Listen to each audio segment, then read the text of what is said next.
Alô, alô, escamanautas, eu sou o Wilson Júnior e hoje vamos conversar sobre o Dilema das Redes, o novo documentário sobre redes sociais da Netflix. Nem tão novo assim, né? Eu já perdi um pouco o time, mas como o canal estava parado e eu gostei, queria bater um papo com vocês sobre esse tema. Mas antes do vídeo começar, se você não for inscrito, se inscreva no canal. Estou sempre falando sobre filmes, séries, literaturas, documentários, as coisas que eu gosto. Se você gosta desse tipo de coisa, você vai encontrar por aqui. Então se inscreve. Dilema das Redes é mais um daqueles documentários que vão fazer você excluir as suas redes sociais. Ou pelo menos querer excluir as suas redes sociais e fracassar na tentativa. Nesse documentário, vários funcionários de empresas como Instagram, Facebook, de várias redes sociais, na verdade, vão dar depoimentos meio que falando como a ferramenta se tornou o monstro esquisito e bizarro que elas são hoje. Na verdade, não tem nada de muito novo no documentário, a não ser que, obviamente, você nunca tenha visto ou lido nada sobre o assunto. Eu vi um documentário algum tempo atrás chamado Privacidade Hackeada, por sinal tem vídeo meu aqui no canal, você procura aqui nessezinho. E bastante das informações que tinham no Privacidade Hackeada também tem nesse documentário aqui. Eu acho que ele, na verdade, acaba ganhando um tom um pouco mais forte por conta do desespero e angústia desses funcionários em relação ao assunto.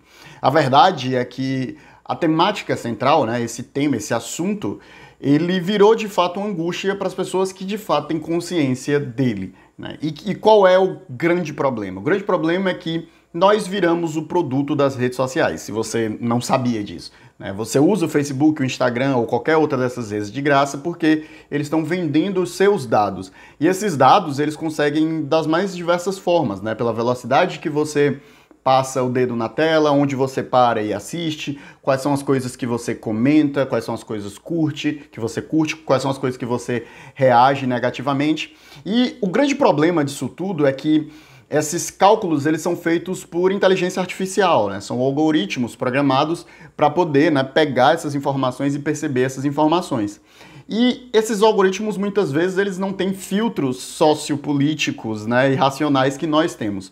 Por exemplo, uma das coisas que mais engaja pessoas nas redes sociais é ódio, é raiva, é frustração. Então, quando você vê comentários políticos, né, mentiras ou absurdos, você vai se engajar, você vai comentar, você vai reagir de alguma forma àquilo.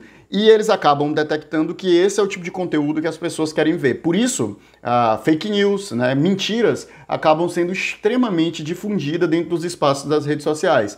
Porque as pessoas reagem a isso. Na realidade, há uma grande dificuldade dessas empresas de fazer uma curadoria desse tipo de coisa, né? Então, não só isso são coisas que são lucrativas para eles, né? Porque no fim das contas, o objetivo deles é manter você o máximo de tempo possível dentro desses aplicativos, porque eles vendem publicidade, né? O Instagram vende publicidade, o Facebook vende publicidade, e quanto mais tempo você permanece dentro do aplicativo, mais informações de você ele colhe, fazendo assim a publicidade que é direcionada a você mais eficiente. Ou seja, hoje em dia não só eles sabem o que você quer, né? Mas eles conseguem meio que prever e influenciar aquilo que você vai querer, né? No fim das contas, o produto que está sendo vendido hoje em dia é a capacidade de controlar esses nossos comportamentos. E isso é simplesmente assustador e bizarro. O mais assustador para mim disso tudo é o fato de que as redes sociais, e né, obviamente os caras do documentário vão falar isso para você, e isso é algo que está aí, né, nas redes, a gente conversa sobre isso, discute sobre isso, que você deveria excluir, né, ou pelo menos ter o mínimo de redes sociais possíveis. Hoje em dia eu, por exemplo, tenho Twitter, Instagram, Facebook, TikTok, acho que são essas 4 que eu uso principalmente. Eu uso muito o YouTube, que querendo ou não é uma rede social, a Twitch também, que é uma rede social, né? E eu uso bastante também o WhatsApp, que de uma forma ou de outra é também uma rede social. Então são 7, né?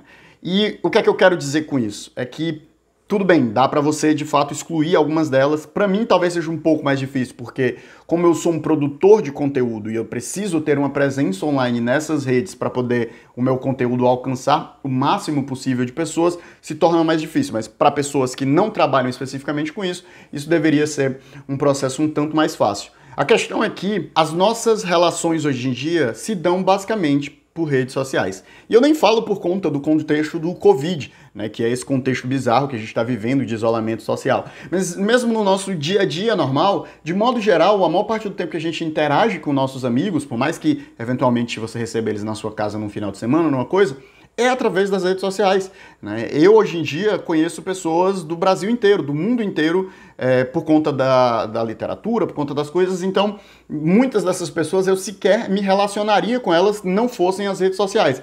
Então, a verdade é que as redes sociais já substituíram conversar na rua e se relacionar fisicamente como a forma principal de comunicação e de interação social. As redes sociais são a nossa forma principal de interagir como sociedade. O problema é que essas mesmas redes são extremamente desreguladas, né? Justamente, você vira um produto, seus dados são vendidos, você não sabe a quantidade de dados que eles têm de você, mas você sabe que são dados o suficiente para conseguir prever seus comportamentos e influenciar seus comportamentos. Então, são muitos dados.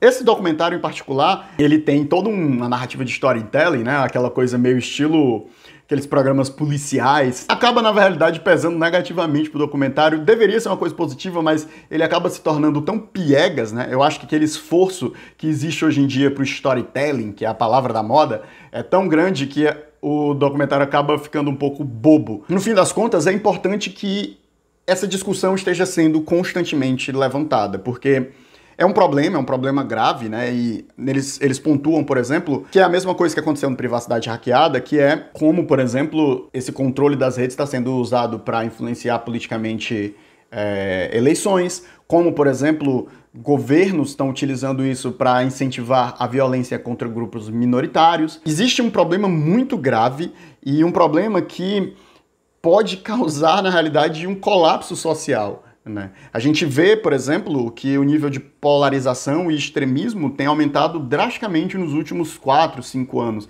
que é justamente o tempo que essas redes se tornaram muito mais massivas e muito mais democratizadas para as pessoas. O problema é que a velocidade com a qual a internet e a informação e as comunicações evoluíram nos últimos anos é muito mais rápido do que a nossa própria capacidade de filosofar, legislar e discutir esses avanços, né? Então, a verdade é que a tecnologia de informação, desde que a internet foi inventada, ou pelo menos popularizada nos anos 90 para cá, ela evolui numa progressão geométrica, sendo que a nossa capacidade de compreender, discutir, avaliar, legislar e tudo o que precisa ser feito para poder a gente lidar com essas coisas de uma maneira saudável acontece numa progressão aritmética. É verdadeiramente assustador e é como eu disse, você assiste um documentário como esse e você fica com vontade de excluir todas as suas redes sociais. Mas, dependendo do tipo de uso que você faz, né, seja para trabalho ou para interagir com amigos e pessoas, você se sente meio que refém, como se você não conseguisse sair. Ou você consegue sair de uma ou outra, mas você não consegue excluir completamente a sua presença online, porque, de certa forma, excluir completamente sua presença online, hoje em dia, significa se excluir do convívio social. Bem, se você ainda não assistiu o Dilema das Redes, fica aí a minha indicação para que você assista. O volume de informações que eles entregam e até algumas reflexões sobre possíveis soluções para esse problema são interessantes e eu acho que é muito importante para a gente, pelo menos, estar ciente do que está acontecendo. E esse tipo de documentário, por mais que de alguma forma aterrorize você, é um tipo de terror que é meio que positivo, como, por exemplo, o terror de ter que ficar em casa numa quarentena porque a gente tem uma pandemia internacional do lado de fora. Mas mesmo assim, não se resuma a ficar nele, né? Assista outros documentários, busque artigos na internet, porque esse assunto vem sendo bastante discutido. Existem vários outros olhares sobre a temática, mas é importante que a gente ganhe consciência sobre esse debate, porque ele é fundamental em muitos níveis que influenciam diretamente a nossa vida nos dias de hoje. Deixe aqui o seu comentário do que é que você achou. A gente se vê numa próxima. E tchau.